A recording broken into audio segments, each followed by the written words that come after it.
तो आज का टॉक देने के लिए हम सब उत्सुक हैं। और अब मैं चाहूंगा कि जसवीर जी, ये प्लेटफॉर्म आपके और हम सबको अपनी लाइफ जर्नी या जो भी आप बात करना चाहते हैं करें। एक से अनेक में आपको बहुत बहुत स्वागत। बहुत बहुत धन्यवाद सर। बहुत बहुत शुक्रिया आपका। आपने मुझे इतने बड़े प्लेटफॉर्म पर बातचीत करने का मौका दिया। मैं अपने सभी गुरुजनों को बहुत बहुत नमस्कार करता हूं और मैं बहुत ज़्यादा ग्रेटफुल हूं कि आज मुझे इतने बड़े प्लेटफॉर्म से बातचीत करने का मौका मिल रहा है।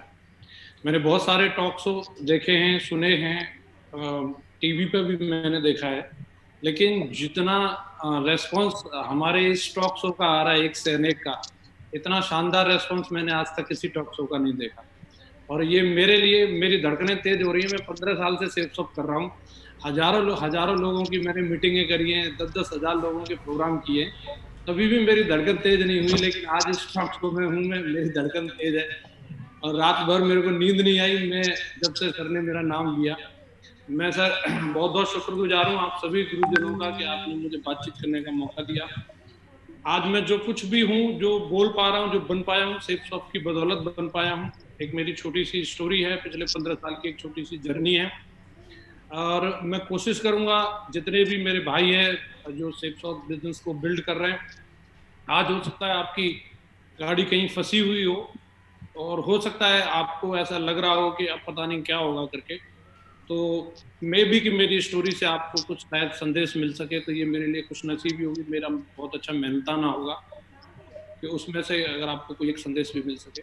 मैं सबसे परमिशन चाहूंगा, मैंने एक छोटे से प्रेजेंटेशन तैयार किया, अगर आपकी परमिशन हो तो मैं स्क्रीन शेयर करना चाहूँगा। Please please Jasvir.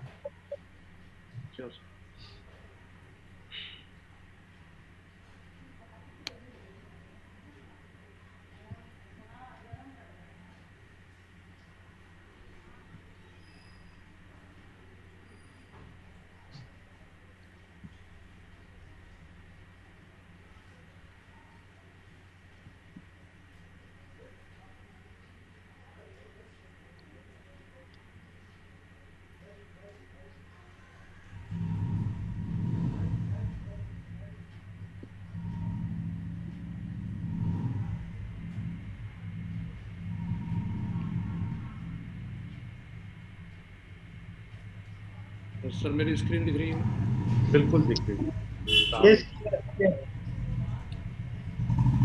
सबसे पहले तो मैं अपनी कोई भी बात शुरू करूं, मैं सबसे ज़्यादा शुक्रिया अदा करता हूं अपने 5 महान डायरेक्टर्स का, जिन्होंने इतनी शानदार कंपनी इजाद करी। सेफ जैसा एक ब्रांड हमारे लिए आज एक इतनी महान कंपनी को बनाया।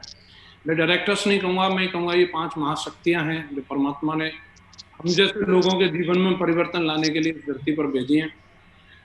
पिछले 20 सालों से कंपनी को सक्सेसफुली यहाँ तक पहुँचाया है। 15 साल से लगातार मैं भी देख रहा हूँ, जब इंडिविजुअली मेरे लेवल पे मैंने देखा है कितनी सारी चीज़ों का सामना करना पड़ता है, और डायरेक्टर साहब को अपने लेवल पे क्या क्या चीज़ों का सामना नहीं करना पड़ा होगा। बावजूद इसके आज तक हम लोगों को एक पल के लिए भी ये नहीं लगा, आज हमारी कंपनी सेफ शॉप किस हाल में, किस पोजीशन में, हम लोग हमेशा टाइम पे चेक और टाइम पे प्रोडक्ट लोगों को मिलते रहे। हम लोगों का एक ही टास्क रहा, टेंशन फ्री होकर के काम करो।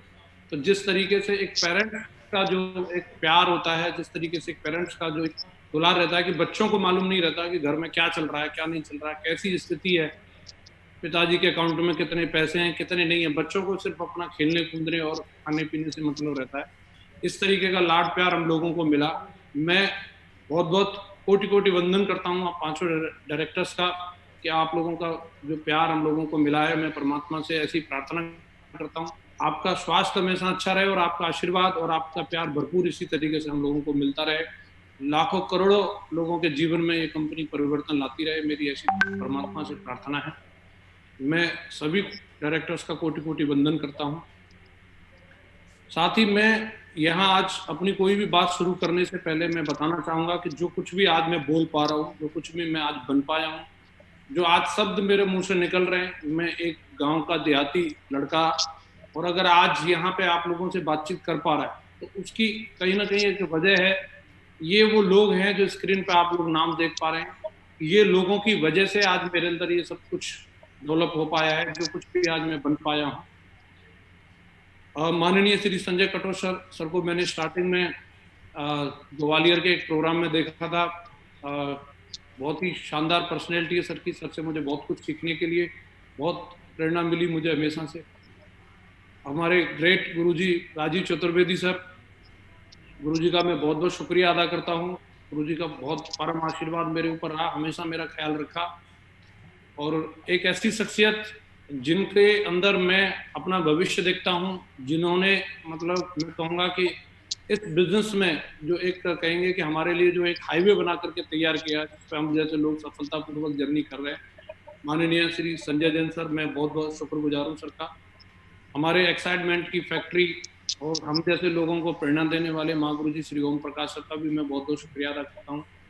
माँ गुरुजी श्री नरसिंह ग्रेवाल सर, माँ गुरुजी श्री माधव सर, विजयपाल सर, हर्ष बिल्ला सर, दीपक बिल्ला सर, लाल मनी सर, संजय गुप्ता जी, सुनील मान साहब, अजय पिल्लई सर, सुनहरी लाल सर, देवेंद्र शर्मा सर, आशीष दुबे सर, ये और भी बहुत सारे नाम इस लिस्ट में लिखे जा सकते हैं। जिन लोगों के वीडियोज ने, जिन लोगों की ट्रेनिंग ने मुझे हमेशा प्रेरणा दी, हमेशा मुझे मोटिवेशन दिया, इनकी एक एक लाइन में अब मेरे अंदर हमेशा एक एक्साइटमेंट भर के रखा। मैं दोस्तों अगर एक एक शख्सियत के बारे में बात करूं, पूरी किताब लिखी जा सकती है। मेरी इतनी औकात नहीं है कि मैं इनकी शख्सियत को बखान कर सकूं। ये वो लोग हैं जो हजारों लाखों करोड़ों लोगों के लिए प्रेरणा है और मेरी भी प्रेरणा है। मैं आप सभी लोगों का बहुत बहुत शुक्रिया अदा करता हूँ गुरुजी कि आपने मुझे आज यहाँ बातचीत करने का मौका दिया। साथ ही मैं आज अपनी बात शुरू करने से पहले अपने ग्रेट मैनेजमेंट को भी मैं बहुत बहुत धन्यवाद करता हूँ। एक एक एम्प्लॉय का हमारे कंपनी के अंदर जो लोग काम करते हैं, मैं कहूँगा कि आज उनका बहुत बड़ा रोल है हम लोगों की सफलता के लिए। मैं यहाँ कुछ ही लोगों के नाम लिख पा रहा हूँ, लेकिन ऐसा नहीं है कि मैं जिनके नाम ना लिखे उनका रोल नहीं है। मैं उनका सबका शुक्रगुजार हूँ।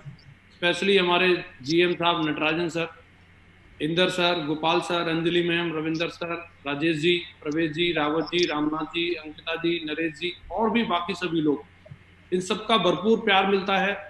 कंपनी ऑफिस में तो मिलता ही है, बल्कि अगर हम लोगों को विदेश भी घुमाने के लिए लेके जाते हैं तो वहाँ पर भी हम लोगों का पूरा ख्याल रखा जाता है, एक एक चीज़ का अरेंजमेंट किया जाता है, हम लोगों के साथ में रहते हैं। प्राइवेट टूर पे भी हम लोग जाते हैं, लेकिन जो आनंद हमें कंपनी के टूर में आता है उतना मजा कभी नहीं आता। और ये इन लोगों का प्यार है, इन लोगों का सपोर्ट है। मैं बहुत बहुत शुक्रिया अदा करता हूँ आप सभी। मैं अपने बारे में थोड़े से मैं आज बातचीत करना चाहूँगा कि मैंने कैसे इस बिजनेस की शुरुआत करी और मेरी क्या जर्नी रही इस बिजनेस की। शुरुआत की अगर मैं बात करूँ, जब मैं इस बिजनेस में आया था तो 12वीं तक मैंने पढ़ाई करी है। बिजनेस में आने से पहले मैं ग्रेजुएशन कर रहा था और साथ में ही मैं गांव में ही पैदा हुआ। पिताजी के साथ में खेती में काम करना, जो एक बेसिक काम रहता है किसानों का, उसके लिए कोई ऐसा नहीं है कि उसके लिए अलग से कोई क्वालिफिकेशन चाहिए। वो तो जैसे ही होश संभालते हैं और वो शुरू हो जाता है।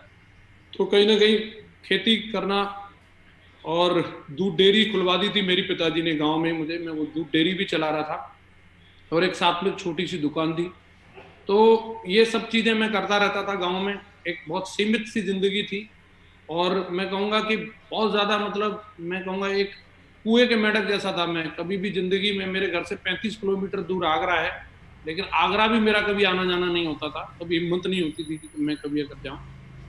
और ये भी कह सकते हैं कि मेरी ज़िंदगी की शुरुआत ही थी। 18 साल का था मैं जब इस बिज़नेस में आया और मेरे गांव के ही मेरे मित्र हैं श्री हरेंद्र सर, वो भी एक छोटी सी दुकान चलाते थे, तो अपन लोग दोनों साथ साथ बैठते थे। तो उन्होंने एक दिन मुझे इस बिज़नेस के बारे में जानकारी दी और मैंने बिज़नेस को शुरू किया। आगरा से मैंने इस बिज़नेस को शुरू किया था। शुरुआत में मेरे को जैसे लग रहा था वैसे मेरे साथ हुआ नहीं। मुझे बहुत सारी प्रॉब्लम्स का सामना करना पड़ा। जब मैं दुकान चला रहा था, डेयरी चला रहा था, तो वहाँ लोग मेरे पास आते थे अपने आप, जिसको सामान लेना होता था या जिसको दूध देना होता था या लेना होता था, तो वो वहीं आते थे। लेकिन जब मैंने बिजनेस को शुरू किया, कॉर्पोरेट का इस टाइम मार्केटिंग और ये सब चीज़ों के बारे में मुझे तो ABCD भी पता नहीं थी। और जब मैं लोगों के बीच में गया, लोगों के पास गया, लोगों ने क्या क्या चीज़ें मेरे सामने खड़ी कर दी, क्या क्या चीज़ें नहीं मेरे को सुनाई। कोई तो बोलता था तुम्हारी उम्र कम है, ये कंपनियां आती हैं चली जाती हैं, मतलब तरह तरह की बातें, जितने तुम्हें गिनती नहीं आती उससे ज़्यादा हमने शहर देखे हैं। और मैं बिल्कुल एक, आप समझ सकते हैं, 18 साल का एक लड़का जिसने अभी ज़िंदगी की शुरुआत करी है, मैं ऐसे टाई लगा करके जाता था। ऐसे ऐसे लोग मिले। मैंने शुरुआत में कुछ अपने फैमिली मेम्बर्स को भी ज्वाइन करा लिया था मेरा चेक भी आया 5-7 हज़ार रुपये का।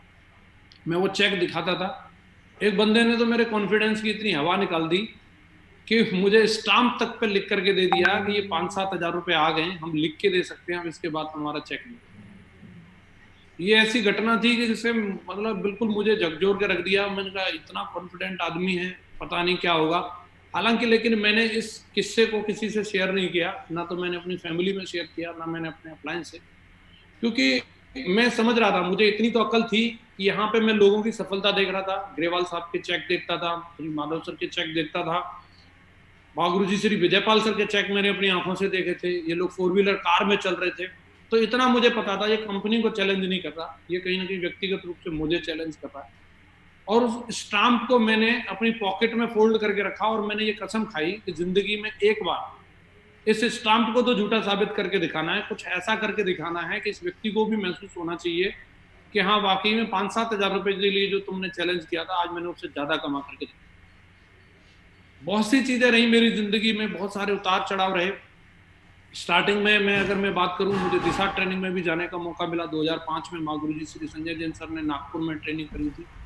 मेरे विश्वास में 4 चांद लग गए। वहां से मुझे बहुत कुछ जानने सीखने का मौका मिला। गुरुजी ने वहाँ एक चीज मतलब बहुत बढ़िया तरीके से एक बात बताई थी जो मैं कभी जिंदगी में भूला नहीं, कि आज हम जो कुछ भी अपनी जिंदगी में हैं वो अपनी प्रोग्रामिंग की वजह से। मुझे ऐसे लगता था कि जैसे शायद परमात्मा ने हमारी किस्मत लिख दी है, वैसे ही हम अपनी जिंदगी को जिएंगे। लेकिन जब सर ने ये बात समझाई, माँ गुरुजी श्री संजय जैन सर ने जब ये चीज़ बोली कि हम अपनी प्रोग्रामिंग को बदल के अपने जीवन को बदल सकते हैं, और प्रोग्रामिंग बदलने के लिए आपको माहौल बदलना जरूरी है, चाहे मुझे रिजल्ट मिल रहे हों या ना मिल रहे हों। लेकिन उस दिन से मैंने इस बात की कसम खा ली, मैं सफलता वाले माहौल में रहूँ, मैं सक्सेसफुल लोगों के बीच में रहूँगा, चाहे कुछ भी रहे, मेरी परिस्थिति कैसी भी हो, मेरे अचीवमेंट कैसे भी हो, चाहे कैसा भी माहौल रहा हो। मैंने गाँव छोड़ दिया, उसके बाद मैं फील्ड में रहता था या ट्रेनिंग में रहता था या मैं मीटिंग में रहता था। दोस्तों लगातार कोशिश करी। असफलताओं की अगर मैं बात करूं, संघर्ष की अगर मैं बात करूं, संघर्ष मेरे जीवन में लगातार बना रहा। 2005 में भी मेरे पास कोई बहुत बड़ी सफलता नहीं थी। मैं बात करूं 2006 निकल गया, मेरे पास कोई बहुत बड़ी सफलता नहीं थी। 2007 निकल गया, मेरे पास कोई बहुत बड़ी सफलता नहीं थी। और ऊपर से खर्चे भी होते थे, और इन्हीं खर्चों के चक्कर में मैंने कुछ कर्जा भी कर लिया था अपने ऊपर। और कर्जा थोड़ा बहुत था, लेकिन वो करते करते कहीं ना कहीं ऐसा मैं उलझता चला गया ऐसी चीजों में, मैं कहीं ना कहीं ऐसा फंस गया कि मैं एकदम दलदल में था। ये 2007 की फोटो है जैसलमेर ट्रिप की। हम लोग यहाँ तालकटोरा में माँ गुरुजी श्री संजय जैन सर का मरकरी का प्रमोशन हुआ था, और उसके बाद में हम लोग सीधे यहाँ से जैसलमेर गए थे। तो मैं उस समय मेरा कोई बिजनेस ज्यादा वो नहीं था, माँ गुरुजी श्री माधव सर की कृपा से मैं इस ट्रिप पे गया था, ग्रेवाल सर की कृपा से गया था मैं।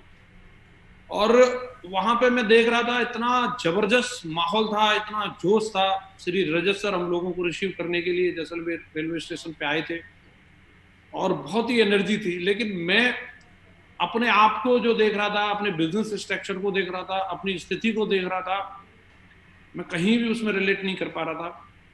मैं देख रहा था ये लोग इतना आगे निकल गए, ये लोगों ने इतना बड़ा काम कर लिया, हम पता नहीं कहाँ हैं। ऊपर से मेरे ऊपर कर्जे वालों के फोन आते रहते थे। मैं बता नहीं सकता, इतना ज्यादा फ्रस्ट्रेट था। मुझे थोड़ा सा वक्त मिला, माँ गुरुजी श्री ग्रेवाल सर ने अपने टेंट में बुलाया, माधव सर ने मेरे को थोड़ी देर के लिए बैठ करके टाइम भी दिया, वहाँ बैठ करके बातचीत करी। और गुरुजी ने बोला देखिए भाई टाइगर साहब, अभी ये बहुत सारे लोग हैं जो वहाँ अलग अलग टीमों से आए हुए थे कि ये लोगों ने इतने टारगेट किए, इन्होंने इतने डीडी भेजी हैं, और आप लोग भी ऐसा कर सकते हैं। आप लोगों को कुछ इन लोगों से सबक लेना चाहिए, कुछ कंपटीशन की भावना होनी चाहिए कि जब ये लोग कर रहे हैं तो आप लोग भी कर सकते हैं। और मैंने वहां से कुछ न कुछ मैसेज जरूर लिया कि हाँ डेफिनेटली बिजनेस सेफ शॉप में कोई कमी नहीं है, सिस्टम में कोई कमी नहीं है, कहीं ना कहीं मेरी एनर्जी कहीं ना कहीं इधर उधर लगी हुई है और मुझे उसको इकट्ठा करना होगा। वक्त बीत चुका था, जो भी है, लेकिन मैं करके दिखाऊंगा, मुझे बड़ा कुछ करना है। और मैं कहूँगा कि इस सारी चीज़ों में बहुत बड़ा जो सपोर्ट था वो मेरी फैमिली का था। मैं इतने भयंकर कर्जे में था कि वक्त ऐसा था कि मुझे ये समझ में नहीं आ रहा था कि मैं इस कर्जे को कहाँ से चुकाऊंगा। मतलब मेरे पास एक भी चेक नहीं आ रहा था, और ऊपर से कर्जा लगातार बढ़ता चला जा रहा था, और वो लोग मुझे इतना परेशान करते थे कि मेरे काम में भी मन नहीं लगता था। मैं अगर फील्ड में जाता था वो कहीं ना कहीं मुझे मिल जाते थे, मुझे परेशान करते थे। उस टाइम में मेरी शादी भी हो गई थी, वो मम्मी पापा की कृपा से हुई, उसमें मेरा कोई रोल नहीं था, जो भी खर्चा करना था सब कुछ उन लोगों ने किया। और मैं इतना कसम रहता था कि मैं क्या करूं, क्या होगी मेरी जिंदगी, क्या होगा मेरा भविष्य। और उस वक्त में मुझे जो एक कहेंगे कि एक होप मिली, एक कहीं ना कहीं माधव सर से काउंसलिंग हुई, उन्होंने बोला कि आप मम्मी पापा से शेयर करिए, आप पेरेंट्स को बताइए जो भी परिस्थिति आपके सामने बन रही है, उसका कहीं ना कहीं वहां से आपको सोल्यूशन मिलेगा। और मैं जानता था पिताजी किसान है, कोई बहुत बड़े सेठ नहीं है, और कहाँ से वो ये 3-4 लाख रुपए की व्यवस्था करेंगे जो मैंने कर्जा कर रखा है। लेकिन सर ने बोला कि आप कुछ भी करके आप उनसे डिस्कस करिए और आपको कहीं ना कोई सॉल्यूशन जरूर मिलेगा। और मैंने बातचीत करी पिताजी से और मैंने बोला उनको, बड़ी हिम्मत करके मैंने उनको बोला कि ऐसे ऐसे करके सिचुएशन है अभी मेरे सामने, मुझे नहीं मालूम था अभी उनके ऊपर क्या असर पड़ने वाला है। तो उन्होंने एक ही बात बोली कि चलो 3 लाख 4 लाख रुपए का कर्जा कर लिया, कोई बात नहीं, लोग अपने बच्चों को MBA कराने के लिए और डिग्री दिलाने के लिए इतने पैसे खर्च कर लेते हैं, हम ये सोच लेंगे कि हमने तुम्हें डिग्री कोई डिप्लोमा दिलाने के लिए पैसा खर्च कर लिया, लेकिन अगर तुम्हें अब ये सब कुछ करने के बाद अगर अकल आ गई है, अगर तुम्हें समझ आ गई है, तो हम समझेंगे कि मतलब जो है कि कुछ भी बिगड़ा नहीं है। परिस्थिति कैसी थी मुझे नहीं मालूम, पिताजी ने कहाँ से अरेंजमेंट किया था, और उन्होंने एक ही बात बोली, जिस काम के लिए तुम्हें छोड़ा है, जिस काम के लिए तुम्हें बोला है, तुम डायमंड बन के दिखाओ, तो कंपनी में काम करो, तुम्हारा फोकस वहां होना चाहिए। और उसके लिए अगर जरूरत पड़े, पिताजी का स्टेटमेंट था कि अगर खेत भी बेचना पड़े तो मैं खेत बेच दूंगा, क्योंकि लोग अपने बच्चों की नौकरी लगाने के लिए खेत बेच देते हैं और बहुत सारे इस तरीके के डिसीजन ले लेते हैं, तो इसमें कोई बुराई नहीं होगी। हम खेत में ही बैठ करके ये सब डिस्कस कर रहे थे, मैं पिताजी के साथ में बैठा हुआ था, खेत में पानी लगा रहे थे हम लोग रात का वक्त। ये जब लाइन पिताजी ने बोली, मतलब मुझे बड़ा धक्का सा लगा था कि मेरे पिताजी ने जो दादाजी की जमीन थी उसको बढ़ाया और आज मेरे पिताजी मेरे कारण उसको बेचने की बात कर रहे हैं। तो मेरे ऊपर कहीं ना कहीं इतना मतलब एक था कि भाई कैसे करके इसको मतलब कभी ना कभी इस कलंक को मुझे अपने ऊपर से हटाना है, मुझे अपनी जिंदगी में कुछ बड़ा करके दिखाना है। ये कोई बार बार स्क्रीन को वो कर रहे हैं, बड़ी मेहरबानी होगी अगर स्क्रीन को ना नोटिफिकेशन कैंसिल कर दो। आपके पास स्क्रीन है जी, तो उसके ऊपर आप स्क्रीन के ऊपर अलाउ नोटिफिकेशन को हटा दीजिए।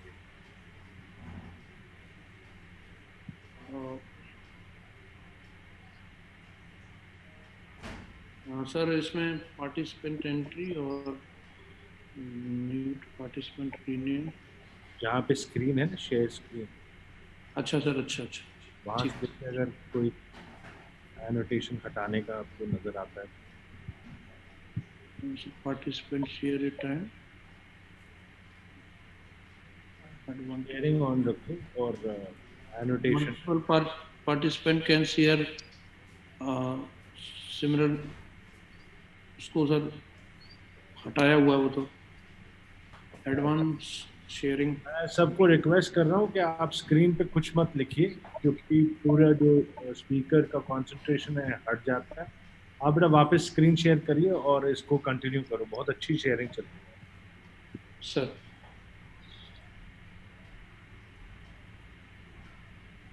सर देवेंद्र सर बता रहे हैं शायद कुछ, उनका फोन आ रहा है। हाँ सर,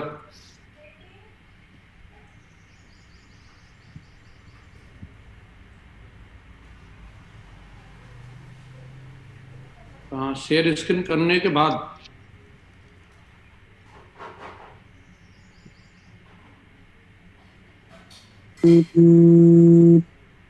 डिसेबल, हाँ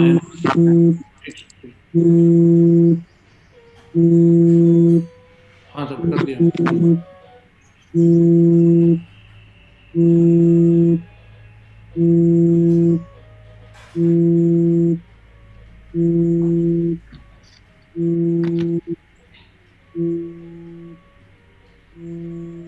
सर तो मैं बात कर रहा था कि जो संघर्ष का मेरा उस समय था, तो उसमें पिताजी ने मुझे बहुत बड़ा सपोर्ट किया, और कहीं ना कहीं मैं सोच नहीं पा रहा था, उन्होंने बहुत कुछ इसके लिए किया। मेरा वो 3-4 लाख रुपए का कर्जा उस वक्त मेरे लिए बहुत बड़ी बात थी। मैं 2 लाख रुपए का लोन भी मैंने एक बैंक में अप्लाई किया था और मैंने पूरी ताकत लगा दी थी, लेकिन मुझे 6 महीने चक्कर काटने के बाद 2 लाख रुपए का लोन तक नहीं मिला था। तो लेकिन जो भी रहा, पिताजी ने अपनी भैंस वगैरह बेची, अनाज बेचा, वटेवर जो भी है, लेकिन उसके बाद कोई कर्जदार अगर मेरे पास आया तो पिताजी ने उसको हैंडल किया और उसको पैसे दिए। और उस दिन के बाद मैंने कमिटमेंट लिया कि मैं वाकई में कुछ बड़ा करके दिखाऊंगा। मैं 2008 में फिर से दिशा ट्रेनिंग में मुझे जाने का मौका मिला, माँ गुरुजी श्री संजय जैन सर के द्वारा ट्रेनिंग हुई थी नागपुर में। और मैंने, वो एक क्षण था कि वहां पे जो एक रियलाइज करने का एक मौका था, 4 दिन उस माहौल में रह करके कहाँ गलतियां हो रही हैं, क्या हम लोग कर रहे हैं। तो उन सब चीजों को कहीं ना कहीं एक व्यवस्थित किया अपने आप को, बहुत बड़ा प्रभाव था गुरुजी का मेरे ऊपर। इतना जबरदस्त प्रभाव था कि गुरुजी जब वहां उन सब चीजों को समझा रहे थे तो मतलब किसी चीज को आत्म छवि के बारे में बात कर रहे थे कि लोग पता नहीं क्या क्या सोचते हैं। गुरुजी इमोशनल भी हो गए थे समझाते समय। तो कहीं ना कहीं इतना गहरा असर पड़ा कि गुरुजी ने अपनी खुद की स्टोरी बताई कि मैं किस तरीके से था, कितने कर्जे में था। बहुत रिलेट किया मैंने उस चीज को, और मुझे ये यकीन हुआ कि अगर माँ गुरुजी के साथ में अगर हुआ है तो डेफिनेटली मेरे साथ में भी होगा। आज नहीं तो कल होगा, डेफिनेटली होगा। और एक यकीन रहा मेरे अंदर। मैं अगर बात करूं 2004 सितंबर 2 तारीख से मैंने बिजनेस को शुरू किया था, और 2005 निकल गया, 6 निकल गया, 7 निकल गया, 8 निकल गया। और इतना समय निकलने के बाद मेरी टोटल जो टेस्ट मनी थी शेपशॉप के अंदर मात्र 1 लाख रुपए की थी। इसके बावजूद भी मैं बिजनेस में था, इसके बावजूद भी मेरी जिद थी कि मुझे डायमंड बन के दिखाना है। मैं मर सकता हूं लेकिन डायमंड बने बिना रह नहीं सकता। आखिरी सांस तक भी अगर मुझे कुछ करना पड़ेगा तो मैं इस बिजनेस के लिए करूंगा। मुझे बस मेरी आखिरी पहचान यही होगी कि मुझे डायमंड बन के दिखाना है। और मेरा बिजनेस खुर्जा बुलंदशहर में शुरू हुआ। लाल बहादुर शर्मा जी आए और बहुत सारे लीडर्स मुझे मिल गए। एक लेग से कृष्णपाल जी और ये लोगों ने बहुत अच्छा बिजनेस शुरू किया। दूसरी लेग को चलाने के लिए मुझे संघर्ष करना पड़ रहा था। मथुरा से मुझे राहुल सारस्वत जी मिले, शैलेन जी मिले जो आर्मी पर्सन है, और उनकी पोस्टिंग थी जोधपुर में, और मैं जोधपुर गया काम करने के लिए। 2009 में जून में मैं वहां पे गया था। कई लोग हिम्मत नहीं करते अपने घर से जाने के लिए। 900 किलोमीटर में दूर गया, पैसे भी नहीं थे मेरे पास, 2-2.5 हजार रुपए मेरी जिम में थे। हालांकि ग्रेवाल सर ने, माधव सर ने, विजयपाल सर ने बोल दिया था कि वो लोग कोई दिक्कत रहेगी हम तुम्हारे साथ हैं, पर लेकिन मैंने कसम खाई है, मैं बहुत हाथ फैला लिए, मैं हाथ नहीं फैलाऊंगा, मैं कुछ करके दिखाऊंगा। और वहाँ 1200 रुपये रूम रेंट मैंने चुकाया, बाकी 1200 रुपये बाकी चीज़ों को अरेंज करने में लग गए। खाने पीने की व्यवस्था मेरी ओमवीर सर के यहाँ पे हो गई थी। और ये वो लोग हैं जिनके साथ मैंने स्टार्टिंग करी थी। ये सारे आर्मी पर्सन हैं जो आप देख पा रहे हैं इसमें। शैलेन जी हैं, विकास यादव जी हैं, शंभू जी हैं, राठौर साहब हैं, आरबी पाल जी हैं, ओमवीर जी हैं। ये वो लीडर्स थे जिनके साथ में मैंने स्टार्टिंग किया था। मैं अकेला सिविलियन था और ये सारे फौजी थे। माँ गुरुजी ग्रेवाल सर का पूरा सपोर्ट रहता था, माँ गुरुजी की गाइडलाइन रहती थी। तो लोगों ने मेरे ऊपर ट्रस्ट किया और मैंने एक संकल्प लिया कि हम लोग अगर आज यहाँ आए हैं, अगले 3 से 4 साल का एक प्रोजेक्शन दिया कि हम लोगों को बहुत बड़ा कुछ करके दिखाना है और बहुत बड़ा बिजनेस हम खड़ा करेंगे। और वहां से फिर मैंने कभी पीछे मुड़ के नहीं देखा। और मैं बात करूं, अगर आप इसको एक समझना चाहें तो शुरुआत के 3.5-4 साल के संघर्ष में मेरी 1 लाख रुपए की इनकम थी, लेकिन अगले 1.5 साल में मैं इस बिजनेस में डायमंड बन गया था। मुझे 40-45 लाख रुपए की इनकम आ चुकी थी। जितनी मेरी गरीबी थी, जितने मेरे संघर्ष थे, एक एक चीज धुल गई। अगर मैं शुरुआत में किसी भी क्षण में मैं आज रूह कांप जाती है। मैं सोचता हूँ संघर्ष में कोई एक क्षण ऐसा रहा होता, कभी मेरे सिर पर अगर शनि सवार हो गया होता, कभी मैंने ये सोच लिया होता इस संघर्ष की वजह से, इस बात की वजह से। कई बार बहुत कुछ सुनना पड़ा, सिस्टम में भी कई बार, कंपनी में भी कई बार मीटिंगें होती थी कि सिंगापुर जा रहे हैं, कि अभी गोवा जा रहे हैं, कभी आगरा में बूट कैंप हो रहा है। जब अनाउंसमेंट होती थी तो मैं मीटिंग में होता था, लेकिन उस ट्रिप पे मैं नहीं होता था। तो अपने अंदर एक चुपता था। सर लोगों ने डायमंड रिंग का टारगेट दिया, मैंने आके अपनी मैडम को बोला कि डायमंड रिंग का टारगेट आया, मैं करूंगा, लेकिन नहीं हुआ। न जाने कितनी ऐसे मोमेंट हैं, मैं अगर उनमें जाऊंगा बहुत ज्यादा मतलब चीजें रही। लेकिन उसके अगले 1.5 साल में मेरा सारा कुछ सीन बदल गया और अगले 8 महीने में मैं डबल डायमंड बन गया। अगले 6 महीने में मैं ट्रिपल डायमंड बन गया। और जो मैं सोच नहीं सकता था, एक ऐसी नॉर्मल से भी गई गुजरी पर्सनैलिटी थी, मैं नॉर्मल भी नहीं कहूँगा। और मुझे समझ में नहीं आता कैसे मेरे इतने दमदार टाइगरों ने मेरे ऊपर भरोसा कर लिया। विकास जी जैसे, कृष्णपाल जी जैसे, शैलेंद्र जी जैसे, सोमा शंकर जी जैसे ये लोग मेरे ऊपर यकीन करके मेरे साथ में आगे बढ़े। न मेरे पास कार थी, न मेरे पास कोई बैंक बैलेंस था। एक बहुत ही कहूँगा कि सिस्टम की देन है, मैं सिस्टम का पार्ट था। तो सिस्टम का माहौल था कि जो मेरे जैसे व्यक्ति को, मैं उसमें उस ट्रेन में बैठा हुआ था, जो इस बिजनेस ने कहाँ से कहाँ पहुँचा दिया। 2009 में मुझे बैंकॉक जाने का मौका मिला और 2010 में मैं रूबी हो गया था। 3 अप्रैल 2011 को मैं डायमंड बन गया। 23 साल की उम्र में मैं डायमंड बन गया इस बिजनेस में। ये मेरे लिए खुशनसीबी रही, संघर्ष है कितना भी रहा, लेकिन फाइनली मुझे वो चीज़ मिली जिसका मुझे बेसब्री से इंतजार था। और मेरे लिए, मेरे खानदान के लिए बहुत बड़ी बात थी। शिल्पग्राम आगरा में बहुत बड़ा विशाल प्रोग्राम हुआ जिसके अंदर मेरी डायमंड प्रमोशन हुई। जिंदगी में जो लोगों ने मेरा साथ दिया, मेरे साथ साथ उन लोगों की भी जिंदगी बदली। आज मैं अगर मैं बात करूं, शुरुआत के जितने भी मेरे साथी हैं, चाहे वो लाल बहादुर शर्मा जी हों, कृष्णपाल जी हों, चाहे शैलेंद्र जी हैं, शंभू जी हैं, राठौर साहब हैं, ओमवीर जी हैं, विकास यादव जी हैं, आरबी पाल जी हैं, ये वो सब लोग हैं जिनके फोटो मैंने भी आपको दिखाए थे। प्रेजेंट में आज ये सारे के सारे लोगों का मरकरी से ऊपर का लेवल है। इनमें कई लोग क्राउन भी हैं, कई लोग क्राउन एम्बेसडर भी होने वाले हैं। और आज ये सारे के सारे लोग अपनी खुद की BMW, ऑडी, मर्सिडीज, जैगवार जैसी गाड़ियों को मेंटेन। तो ये एक रिजल्ट है इस बिजनेस का, ये एक खूबी है इस बिजनेस की कि जिस व्यक्ति ने कभी सपने में नहीं सोचा था, 25 साल की उम्र में इस बिजनेस ने मुझे BMW का मालिक बना दिया। इस बिजनेस की खूबसूरती है कि मैं 32 साल की उम्र में इस बिजनेस में क्राउन एम्बेसडर का जो लेवल होता है वो मैं हासिल कर पाया, जो मैंने कभी सपने में नहीं सोचा था। आज करीबन 13-14 लाख लोगों की मेरी टीम बनकर के तैयार हो गई। मेरे को कभी ऐसा, कभी जीवन में ऐसा अंदाजा नहीं था कि मैं कभी इतना बड़ा मुकाम हासिल करूंगा। जहां मेरे लिए कभी 6-6 महीने में एक DD मुझे नहीं मिल पाता था, और आज हजारों हजार से आज वीकली इस बिजनेस में मेरी क्लोजिंग हो जाती है। तो कहीं ना कहीं मैं ये कहूंगा कि आज आप वर्तमान में अपने प्रेजेंट में किसी भी परिस्थिति में हो, किसी भी पोजीशन में हो, आप उसको देख करके आप भविष्य का अंदाजा नहीं लगा सकते। मेहनत करते रहनी चाहिए, डेफिनेटली रिवार्ड बहुत जबरदस्त मिलते हैं।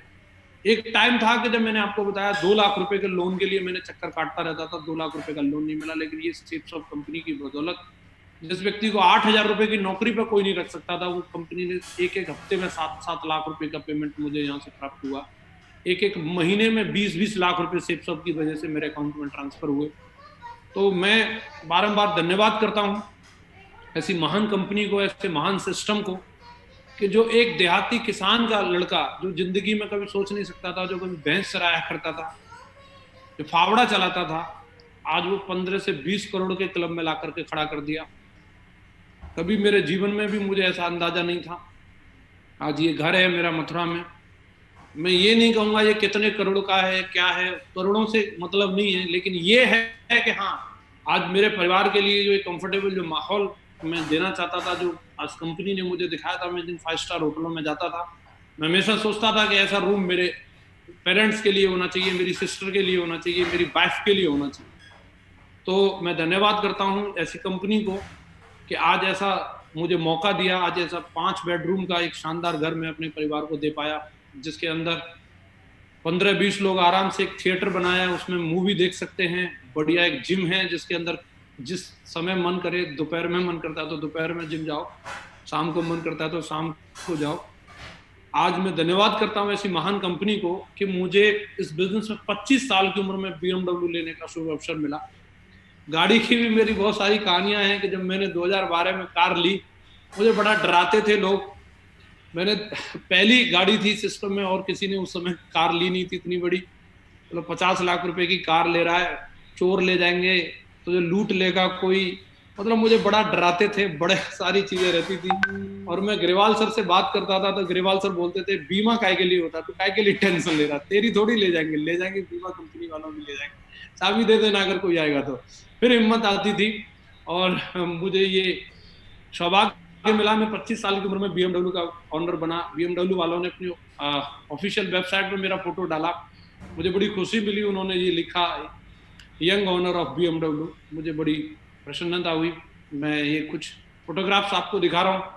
जो हाथों में कभी फावड़ा हुआ करता था, उन हाथों में आज BMW का स्टीयरिंग है। मेरी धर्मपत्नी, मैं किसान का बच्चा हूँ। जब शादी हुई थी तो यही बैकग्राउंड था और यही सोच करके इसके पेरेंट्स ने शादी करी थी। तो उस समय सेप शॉप की कोई टेस्ट बनी नहीं थी। जिसके हाथ कभी गोबर में रहते या भैंस नवाने के लिए रहते, आज उसके हाथ गिटार पे हैं। वो अपने शौक पूरा करती है, जो वो चाहती थी उस तरीके की जिंदगी जीती है। आज एक ड्रीम लाइफ जो सेप शॉप की बदौलत मिली है। ये मेरा छोटा सा परिवार है जिसके साथ में मैं आज शब्दों से बयान नहीं कर सकता जितनी खुश जिंदगी आज इस बिजनेस की बदौलत मैं जी रहा हूँ।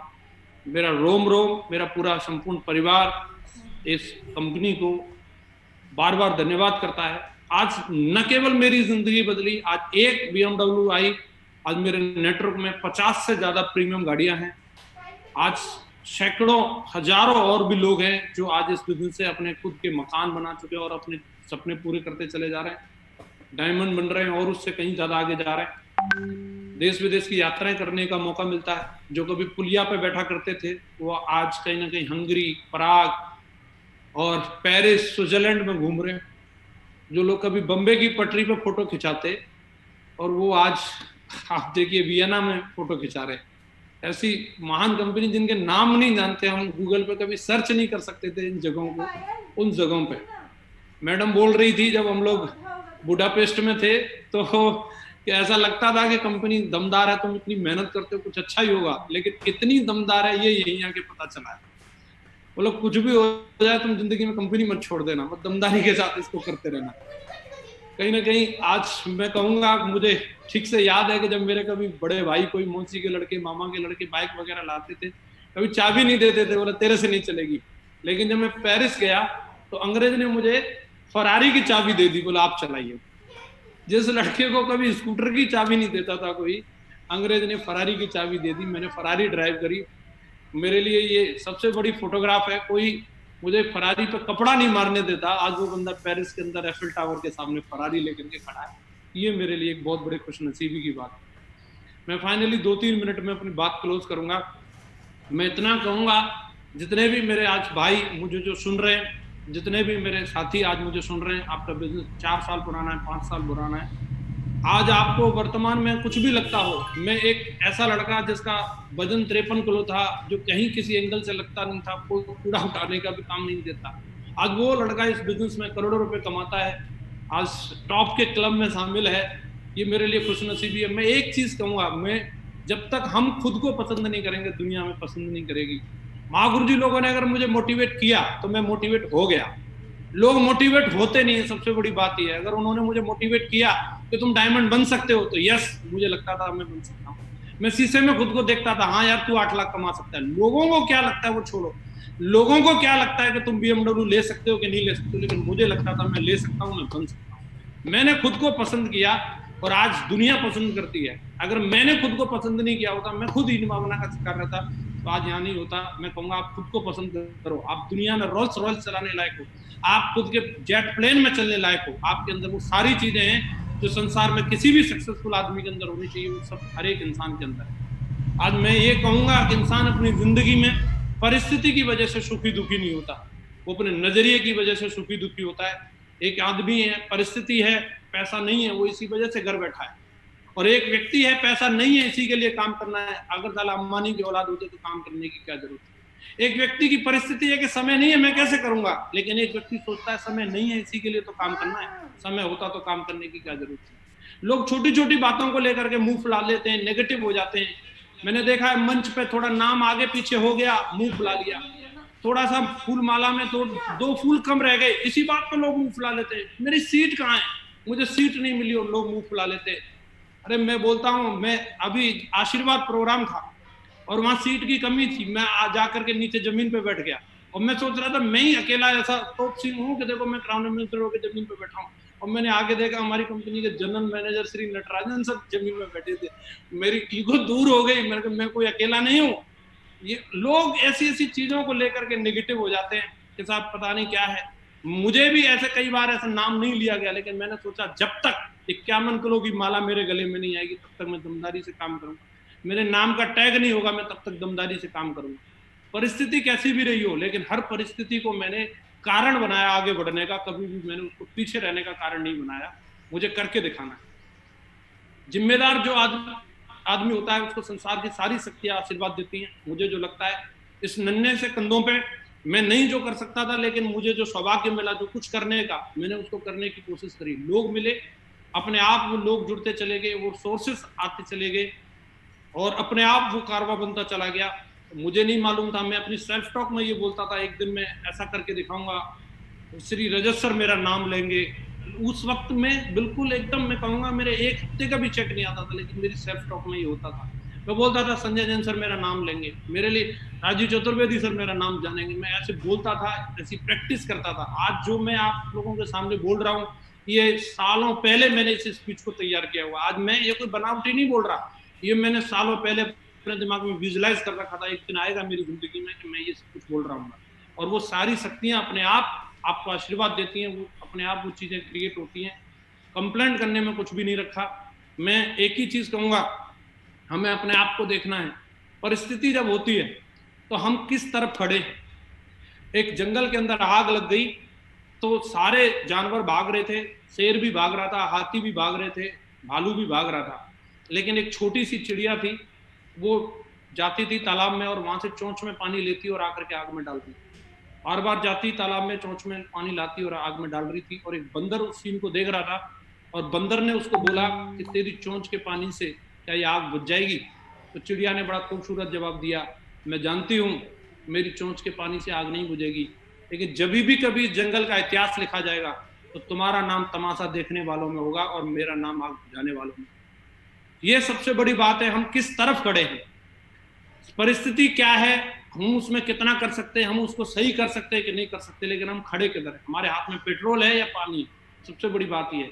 कई लोगों को मैंने देखा जब परिस्थिति गड़बड़ होती है और ज्यादा पेट्रोल डालने का काम करते हैं, लेकिन मैं शुक्रगुजार हूं और मैं सबको अपील करता हूं, हमारे दमदार टाइगर्स को, हमेशा हाथ में पानी रखना, आग बुझाने वालों में बनना। बुझा पाते नहीं बुझा पाते फर्क किससे नहीं, लेकिन खड़े होना है तो आग बुझाने वालों में खड़े होना।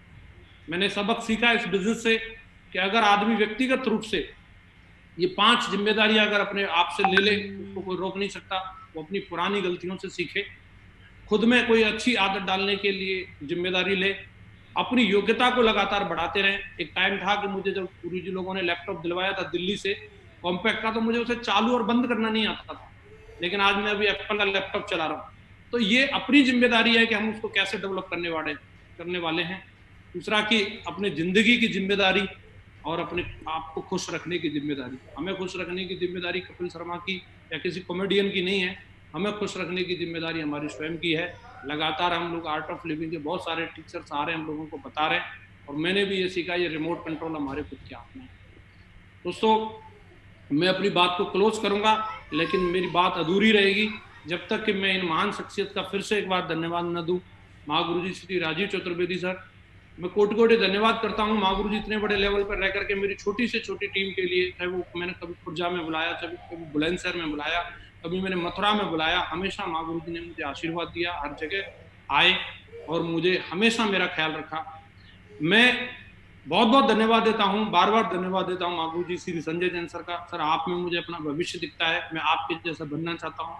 मैं प्रयास करता हूँ मेरा जीवन अगर मैं परमात्मा से मांगू तो मैं महागुरु जी श्री संजय जैन सर के जैसा जीवन मांगूंगा। और मैं अब तक की अपनी सारी सफलता का अगर श्रेय दूं तो मैं ये 3 महान शख्सियत को दूंगा।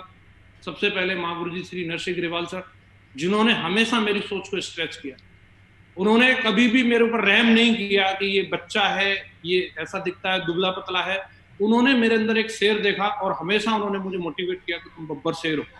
मैं ऐसी पारखी नजर को और ऐसे ग्रेट महागुरु जी को सलाम करता हूँ। आपकी प्रेरणाएं गुरु जी जो भी मैं आज बन पाया हूँ, और एक ऐसे शख्सियत जिनका आज मैं हाथ थामे हुए हूँ। जब मुझे दूर दूर तक कोई नहीं दिखता था, जब सारे विकेट गिर गए थे, तब एक ही व्यक्ति थे जो पारी खेलने के लिए तैयार थे, वो महागुरु जी श्री माधव सर थे। मुझे नहीं मालूम, लोग बोलते हैं कि ये इसकी लंबी लेग में, ये इसकी छोटी लेग में है। मुझे ऐसे जो लगता है, महागुरु जी बोलते हैं प्यारी लेग। मैं महागुरु जी श्री माधव सर की सबसे सुपर प्यारी लेग में आता हूं, जिनका परम आशीर्वाद शुरू से मेरे को मिला, जिनका भरोसा मेरे को मिला, जिनका मैं बारंबार धन्यवाद करता हूं, जिन्होंने मुझे तन से, मन से और धन से हर चीज से सपोर्ट किया। और एक ऐसी शख्सियत जिनको मैं कहूँगा वो भोले शंकर हैं, मेरे बड़े भाई हैं, मेरे पिता तुल्य हैं, महागुरु जी श्री विजयपाल सर, जो हमेशा मेरे दिल के इतने करीब रहते हैं। मेरे साथ हमेशा मेरी बाइक के पीछे की सीट पे बैठे हैं, वो मेरी वैगनार की बराबर की सीट पे भी बैठे हैं, और आज उनके आशीर्वाद से आज वो मेरे साथ BMW में भी बैठते हैं। महागुरु जी आप आशीर्वाद बना करके रखिए, ऐसे ही एक दिन अपने प्राइवेट जेट में भी बैठेंगे। मैं शुक्रिया अदा करता हूं। मैं अपनी बात को क्लोज करूंगा, आखिरी यही बोलूंगा, अगर कोई मुझसे पूछे कि जिंदगी में क्या खोया और क्या पाया, तो लगता है कि जो कुछ भी खोया वो मेरी नादानी थी, और जो कुछ भी पाया वो प्रभु की मेहरबानी थी। खूबसूरत रिश्ता है और मेरे और प्रभु का, मेरे श्री कृष्ण का, जिससे कि मैं ज्यादा कुछ मांगता नहीं और कम वो मुझे देता नहीं। मैं बहुत बहुत धन्यवाद करता हूँ सर, आप सभी लोगों ने मुझे ध्यान से सुना। मैं आप सभी लोगों का कोटि कोटि धन्यवाद करता हूँ। अगर मेरे से बातों में कोई बात अगर गलत निकली हो, मुझे उसके लिए क्षमा करना। बहुत बहुत धन्यवाद अजय सर। सर आपकी प्रेरणा की वजह से आज मुझे ये मौका मिल पाया बातचीत करने का। सर आप हमारे लिए भगवान हो सर। बहुत बहुत धन्यवाद सर, कोटि कोटि धन्यवाद। Thank you Jasvir, thank you thank you thank you. बहुत शानदार सेशन, फिर से इमोशनल कर दिया, बहुत ही शानदार सेशन, दिल खुश कर दिया जसवीर, बहुत अच्छा लगा। और जैसे मैंने शुरू में कहा था कि अगर परसिस्टेंस का कोई एग्जाम्पल है हमारे ऑर्गेनाइजेशन में तो वो जसवीर है। तो सेफ शॉप का अब्राहम लिंकन जो है वो जसवीर ही रहेगा। And I would like to tell everybody today, from today Jasvir will be known as the Abraham Lincoln of Safe. I have a lot of love for you and your team and your uplines who have supported you so much. Fantastic job. पिताजी का आप कभी भी ऋण नहीं उतार सकते, जिन्होंने आपको उस टाइम पे सपोर्ट किया जब आप लोएस्ट पॉइंट पे थे। और आपकी पूरी फैमिली को, सेफ शॉप के पूरी परिवार की तरफ से बहुत बहुत नमन। एंड ऑल ऐसे ही वीडियोस को देखने के लिए